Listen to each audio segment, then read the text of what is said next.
Bismillahirrahmanirrahim. Assalamualaikum warahmatullahi wabarakatuh. Apa khabar anak-anak sekalian? Saya mengharapkan anak-anak semua akan sihat dan sejahtera.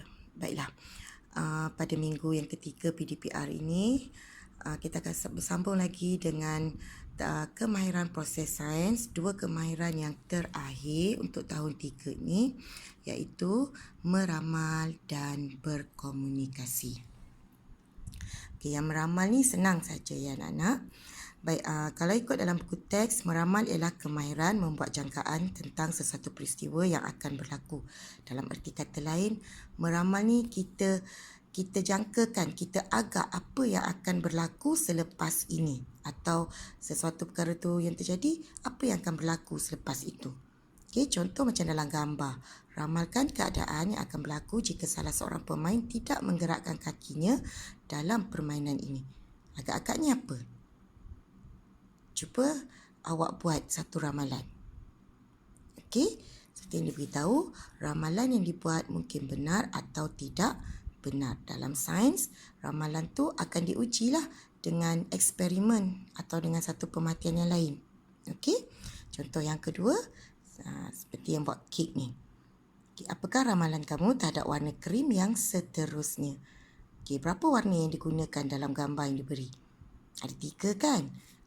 Putih, merah, kuning. Kemudian dia ulang balik. Putih, merah, kuning. So, awak boleh ramalkan. Selepas ni warna apa kat ni? Putih semula. Okey? Okay, itu untuk meramal. Meramal boleh dikatakan senanglah. Awak tengok situasi tu, kemudian awak boleh agak, boleh tahu. Tapi mesti berdasarkan situasi atau peristiwa yang sedang berlaku. Okey, itu untuk meramal. Baik, seterusnya saya akan masuk kepada berkomunikasi.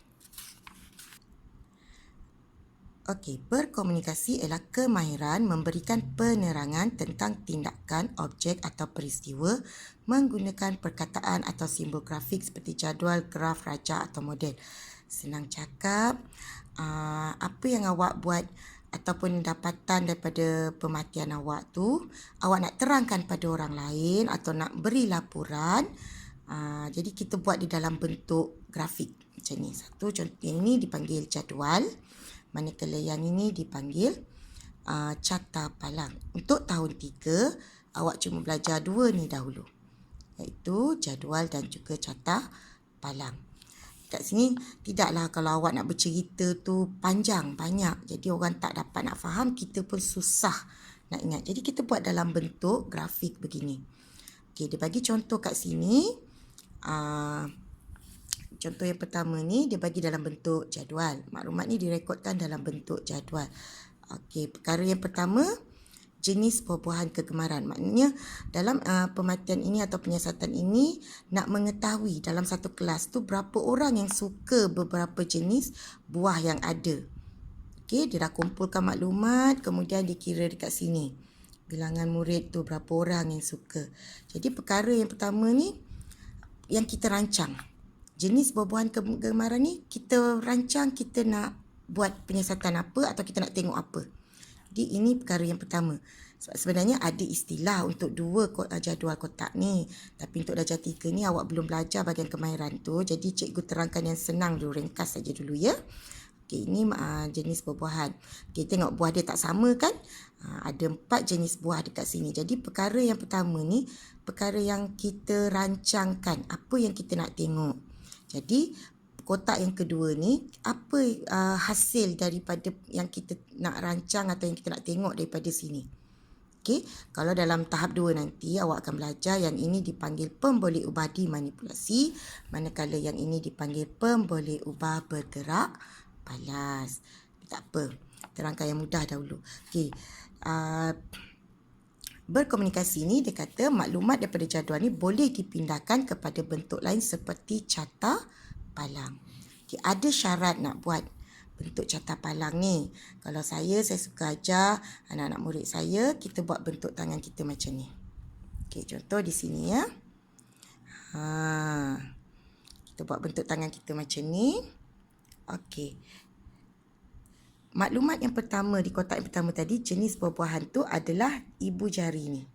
Itu nombor 1. Jadi kat sini cikgu dah lukiskan. Ni nombor 1. Kita tulislah. Tulis dekat sini. Macam dalam buku teks ni dia dah bagi. Jenis buah-buahan kegemaran. Maklumat yang pertama kan? Kotak yang pertama. Okey. Tulis dekat yang bahagian bawah ni. Kalau kita nak senang ingat, jari kita buat macam ni, nombor 1. Okey. Yang nombor 2 ni, yang tegak, jari yang tegak ni, kita tulis pula maklumat pada kotak yang kedua. Kita tulis kat sini. Jadi kalau macam cikgu buat kat sini, cikgu letak. Ini nombor 1, maklumat yang pertama. Bukan tulis nombor 1 tau. Tulis perkataan atau ayat yang diberi dalam jadual. Okey, yang kat sini tulis. Okey, macam dalam buku teks dia dah beritahu.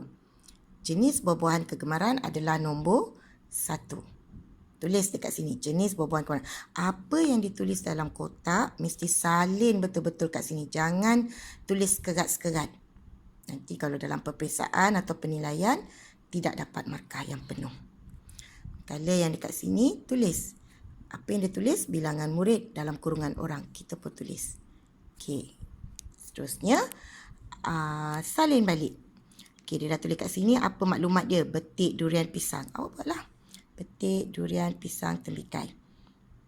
Sama saja. Okey. Kemudian yang ini dia punya bilangan.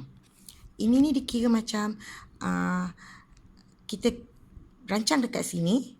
Lepas tu kita tengok hasil dia dekat sini. Jadi kita ceritakan melalui carta palang. Senang. Jadi awak boleh dah siap buat ikut betik untuk 8. Jadi awak buat. Dan satu diingatkan, nak diajar senang daripada darjah 3 lagi, nanti bawa sampai ke darjah 6.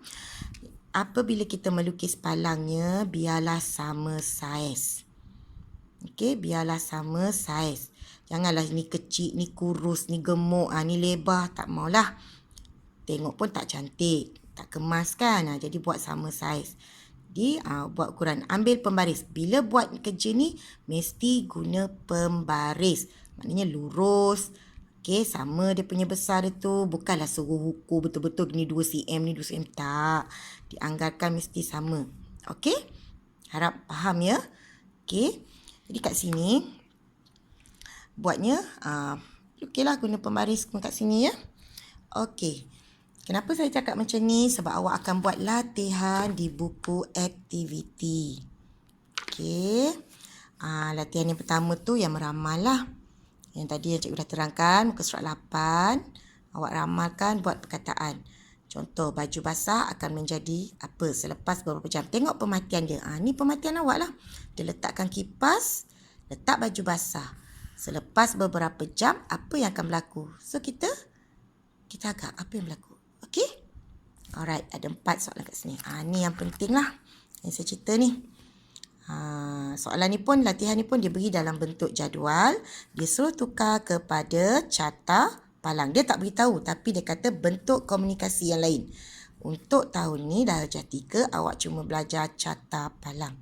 So latihan yang ini awak buat dalam bentuk carta palang. Macam yang saya beritahu tadi. Ingat kotak yang pertama di bawah ni. Untuk maklumat kotak yang kedua yang tegak ni, tulis dekat tepi ni. Sama seperti macam buku teks. Okey? Alright. Okey, untuk minggu ni latihan ni 2 line ni saja. Muka surat 8 dan juga muka surat 9. Okey, latihan ni sebelum ni saya akan hantar jawapan dalam bentuk PDF. Okey, saya mengharapkan semoga anak-anak semua akan dapat terus belajar dan memahami untuk tajuk kemahiran proses sains. Okey, saya doakan semuanya dalam keadaan sihat dan gembira. Selamat menjalani PDPR.